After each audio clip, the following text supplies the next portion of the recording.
So, the TIG welding was kind of taking forever, so for the cover pass, I just MIG welded it to save a lot of time. Now, I'm pretty sure these welds are strong enough, but I really want to make sure that this will never break because that took forever welding. So I'm going to sleeve weld them as well, and I'm going to do it for the front as well as the rear CV axles. Now, I do need to grind down some of the high spots on these MIG welds, so these will fit on a little bit better. But once I weld these in place, then I am finally finished with welding CV axles, and we can move on to something else.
So, that took absolutely forever, welding all 4 CV axles together. That actually took a lot longer to do than it did welding the entire frame together on the cross-kart project because TIG welding takes forever, as well as I also let these cool all the way back down before doing the next pass because I'm really trying not to cook the CV axle boots. I'm trying not to melt anything, but at least it's done, and now we can move on to something else. Now, I do need to reinstall the suspension. I need to tighten up all the bolts, reinstall the top A-arm. Luckily, I was able to take the top A-arm off to more easily weld the CV axle and everything. Then we can start working on hooking up the brake calipers. Like I said before in the last video of this project, now that we've made this project wider, now some of the brake lines aren't long enough. So I need to figure out which brake lines need replacing. I need to replace them, and then we can re-bleed the brakes. Now, quick interruption to let you guys know that I recently started a second YouTube channel. It's called Rather Be Welding Clips. It's a clips channel. The main focus of this clips channel is to just take my old popular content and just shorten it to a lot shorter videos, more focusing on just the riding, the driving, testing, wheelies, and jumps of these vehicles without it being a 25 or 30 minute video. So, links in the description below, definitely go check it out, and go subscribe to Rather Be Welding Clips. Actually, before doing any of that, let's replace the oil in this gearbox, because ideally I should have done it before Busco Beach, because last time I replaced the oil in here, there was a bunch of water in it. So let's just replace the oil now.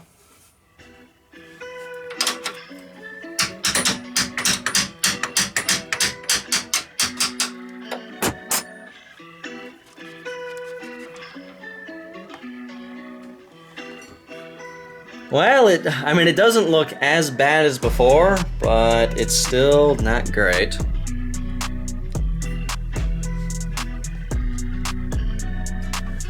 I need a longer funnel. Wow. It's already making a mess. No. Oh, wow, that did not work. Dang it.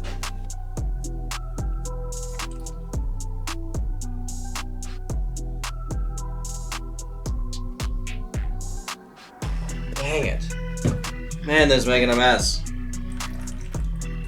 Alright, I think that's enough oil. I think that's a little too much.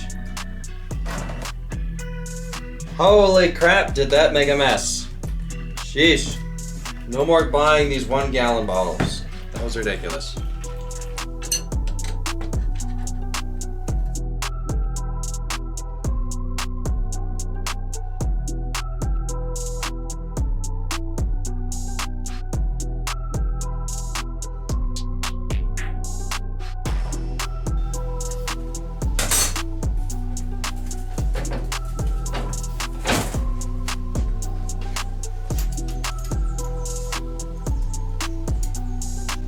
So I don't have a spring compressor, so this is the only way I can get the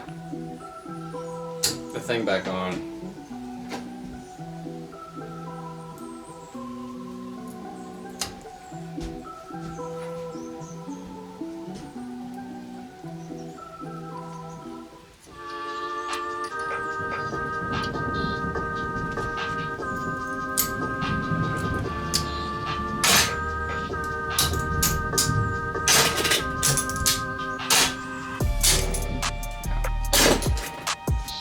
Nice.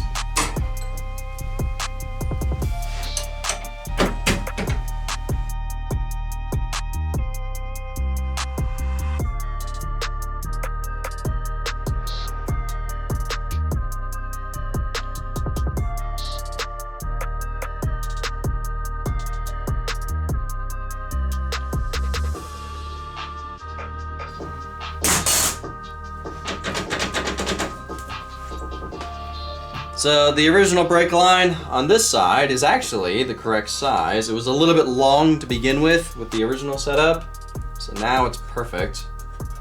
And the brake line on this side is about an inch or two too short. So yeah, you need to swap it out. Yeah, the brake line going from the master cylinder to this brake line this brake caliper is still the same length because we didn't really move the hubs back. But this brake line that goes from this caliper to the caliper over there definitely is not long enough, so that's another one we have to replace.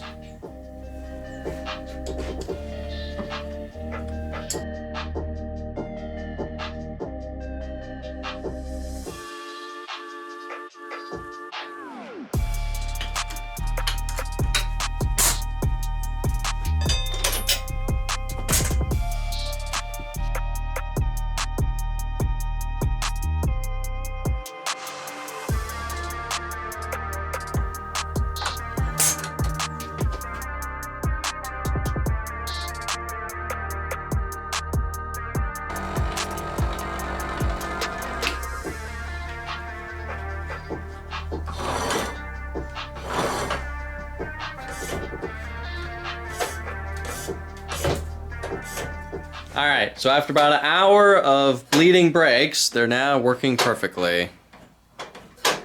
Now, before we put the tires back on this thing, we need to fix the issue of the expansion chamber getting really hot and burning your back as you're driving this. Now, unfortunately, because of how cramped and tiny this thing is, I can't move the expansion chamber back. I don't want to move the seat forward.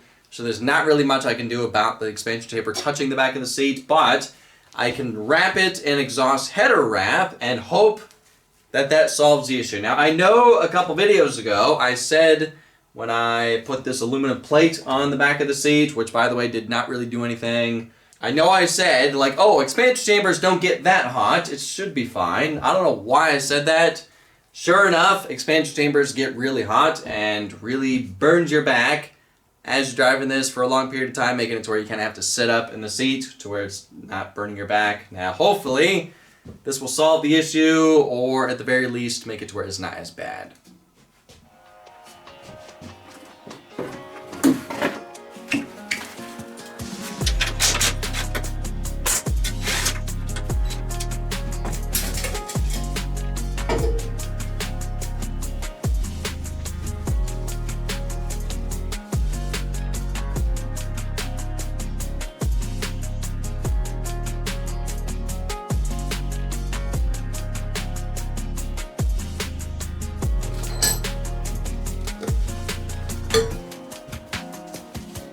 Alright, hopefully that will do something.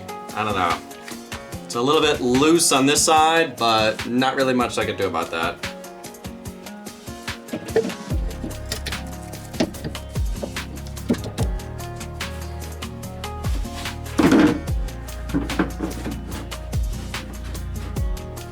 Alright, hopefully that does something.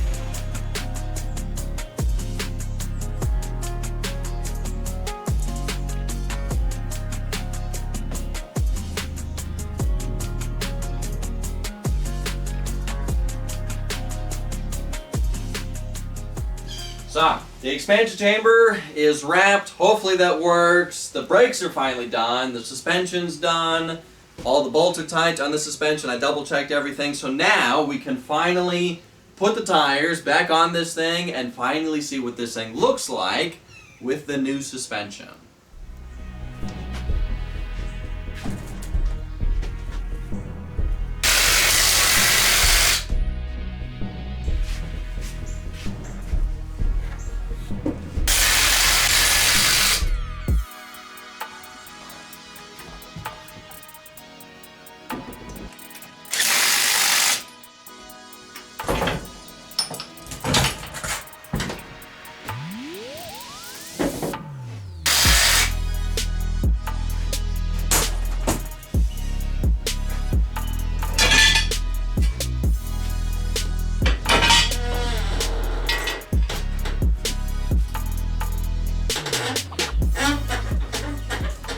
Yeah, I may need to tighten the preload by a lot on these shocks, but I mean, this is what we want. We want nice, soft suspension travel, so this is good. We just may need to tighten the preload a bit.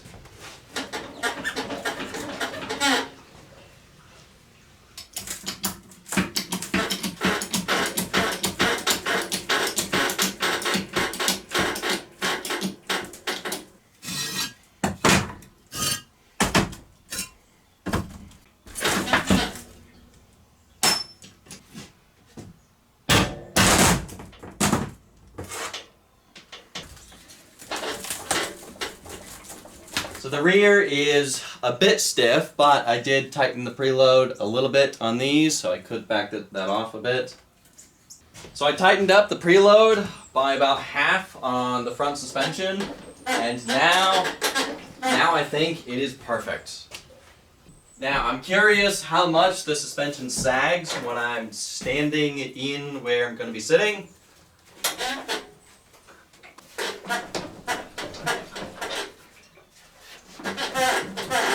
The rear suspension still is a tad stiff. But you know what? It's way better than it was before.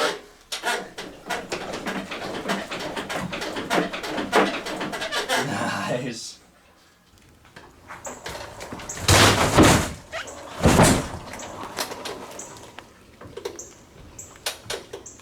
Nice. Yeah, compare that to the last time I did that with the old suspension.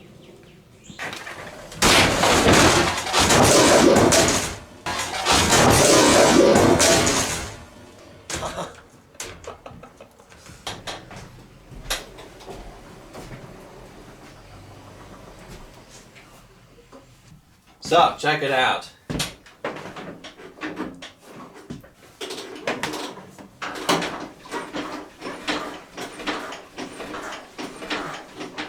Yeah, the rear suspension is still a tad on the stiff side,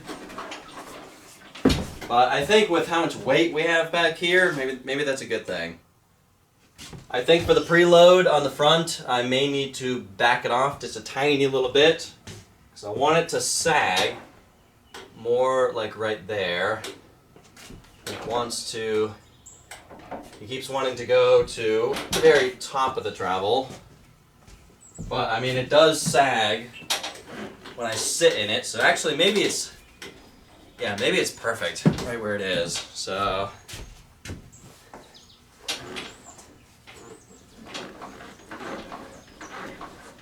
Man. Oh, it's almost like a trampoline.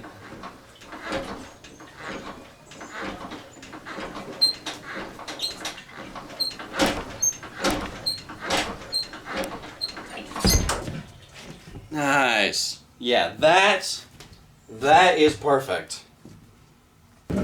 So, I am really liking the new suspension. Now, before I put the fiberglass body back on here, and I really want to get some B-roll of this thing sitting out in the driveway. Before I do that, I really want to figure out how to get this engine to where it starts up a lot easier. Now, something I didn't really film or say in the video of when I had this at Mini Mayhem is how long it took to get these engines to fire up. This engine plus the other XLT 600 on the Mini Baja Bug project.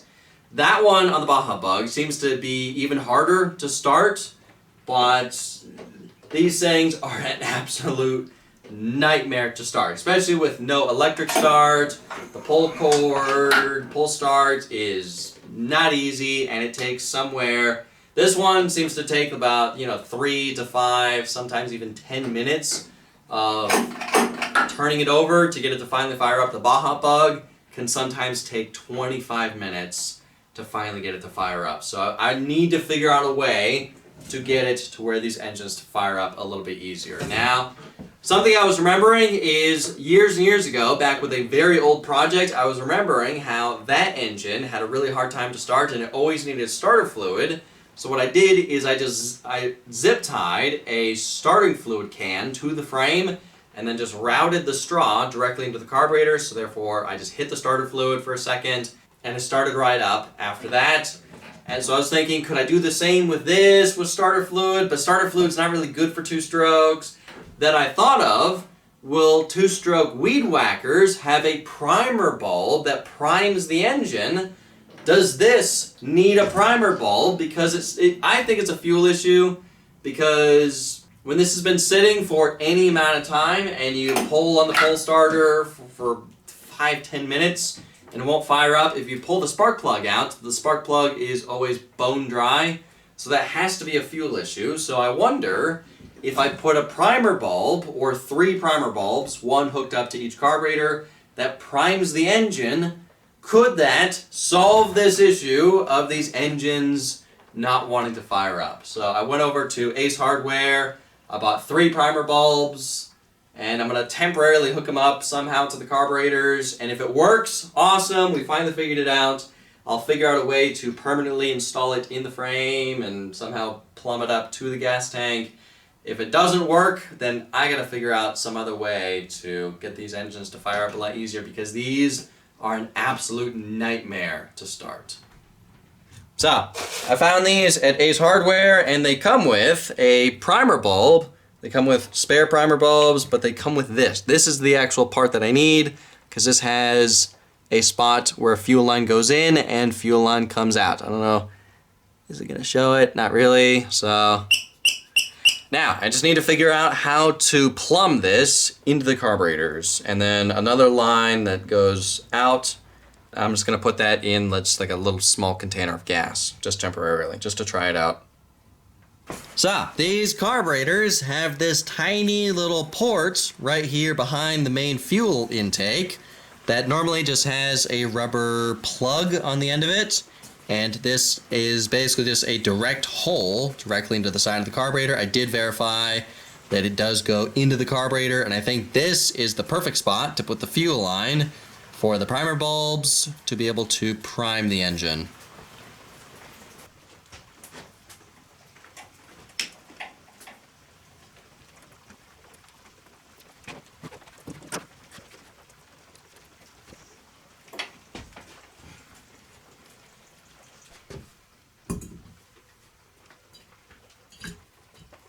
Like I said, this is just temporary to see if this will work. So first, I want to see, I'm not going to do the primer bulbs. I'm going to turn this over and just see if it'll fire up.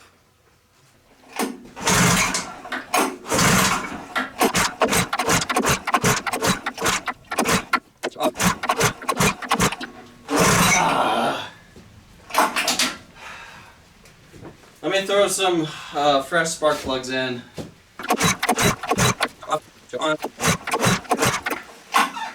Why does this pull cord suck?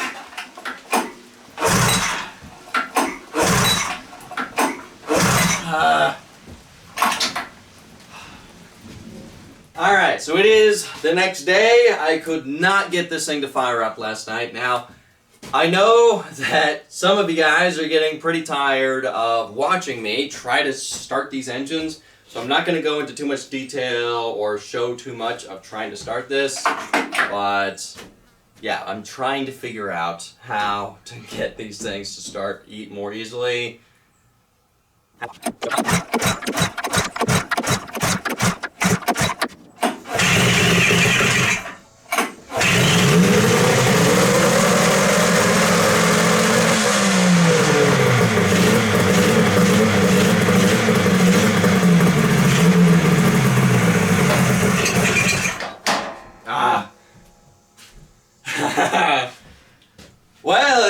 finally fired up.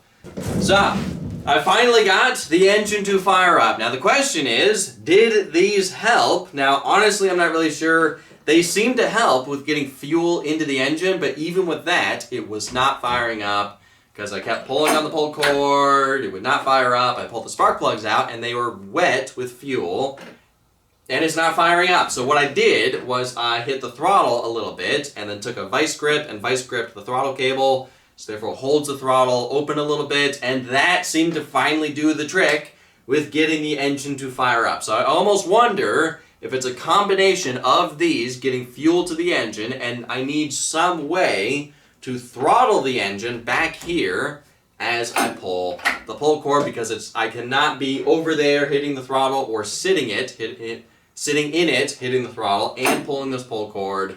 I cannot do both at the same time. So maybe I need some type of lever back here where I can hit the lever that raises the throttle a little bit as I try to start this engine. And good thing this thing has neutral, because if it didn't, it would have definitely taken off when I got this engine running. So now I'm going to figure out a way to mount these probably somewhere right here next to the choke cable. I'll plumb them into the fuel system somehow, as well as I need to figure out a way to add a lever back here to temporarily increase the throttle. And I think between that, the throttle lever and these, I think that is going to be the key to making it a lot easier to fire this engine up.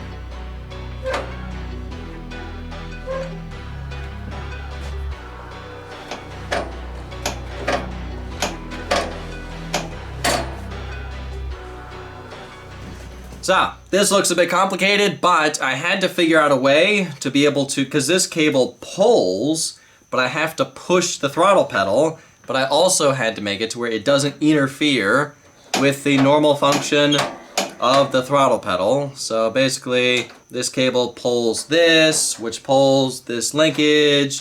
It's able to pull the throttle pedal while still allowing it to do its normal function.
Yeah, when you can't find the parts you're looking for, sometimes it's just a lot easier just to make them.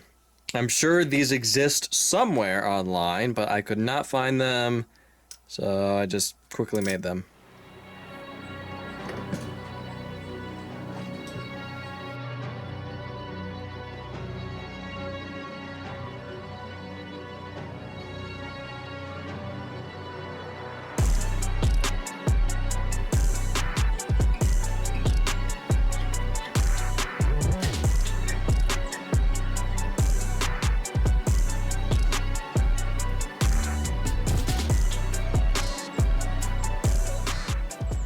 Yeah, definitely looks really complicated with all the tubing going everywhere. Now, I did put a fuel shutoff valve onto these because I wasn't sure if this would be an issue or not. Because these fuel lines are going directly into the carburetors, I didn't want the vacuum inside the carburetors at full throttle to be sucking fuel from these fuel lines, causing it to potentially run rich. So I put a fuel shutoff valve to hopefully stop that from happening. So to use these, we need to turn the fuel on, prime the engine, and then we need to remember to turn it off.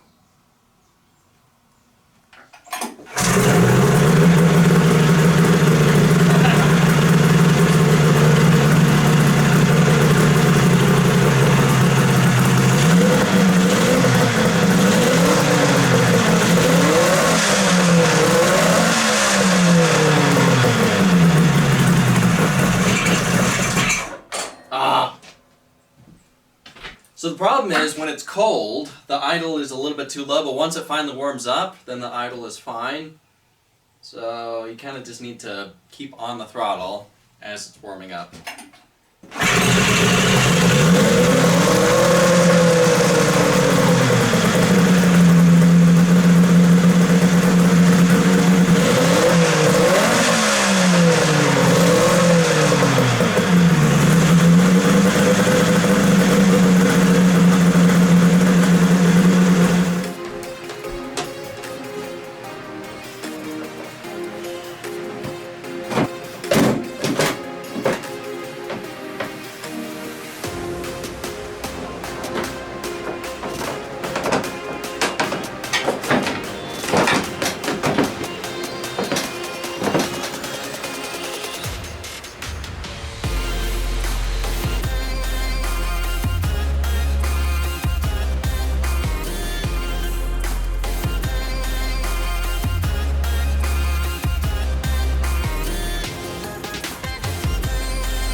So, let's test the new gearing.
I think I cooked the belt. Whoops. Well, I tried. I tried to do a burnout, and yeah, it didn't like it. Well, that did not really work like I thought it was going to. It kind of worked in low range, but immediately when I went into high range, all I did was smoke the belt. So, yeah, kind of didn't really work. I wanted to do something cool before ending this video. I'd love to test drive this thing, but we can't do that now. I do not want to take it up my streets. It's way too fast, way too loud. Don't want to risk that, and my yard's too small to ride it around, so we're going to have to take this thing somewhere else to really see what this thing can do, and I wanted to do like I said, I wanted to do something before ending this video, but all I ended up doing was smoking the belt. Now I need to replace the belt. But it kind of worked in low range. The tires weren't really spinning that fast, but at least it was doing something. But I did put water down, but I didn't really, I should have put it further. I didn't think it would move as far forward as it did. So the water didn't really do anything. But I don't know, there's just too much traction with these tires, as well as me sitting in it probably didn't help. Anyway, the new suspension, I gotta say, it looks 1,000 times better. Hopefully it performs 1,000 times better. I'm pretty sure it is, because we were able to double the suspension travel on this project. And yeah, I think it's gonna work a lot better than it did before. Now, as far as these mods, this throttle back here, this really helps with starting the engine. Especially when it's cold, because you kind of have to hold the throttle a little bit to keep it idling, and this makes it to where you can kind of just hit the throttle a tiny little bit and just leave it, and then so this is awesome, really like this. I'm honestly not really sure about these primer bulbs. All they seem to do is just flood the engine, so I'm not really sure if they're really necessary. These may help when this thing's been sitting for like a month or two, and it's struggling to get fuel into the carburetors to start. That's when these may come in handy. But other than that, I don't know. So yeah, if these end up not really working out, I may just remove them, even though I spent almost 3 hours today machining those tiny little T-fittings. So anyway, hopefully soon we'll be able to take this thing somewhere to really see what this thing can do, to test the suspension, test the new gearing, and all that kind of stuff. But I guess for now, I gotta end this video here. Thank y'all for watching. I'll see ya in the next video.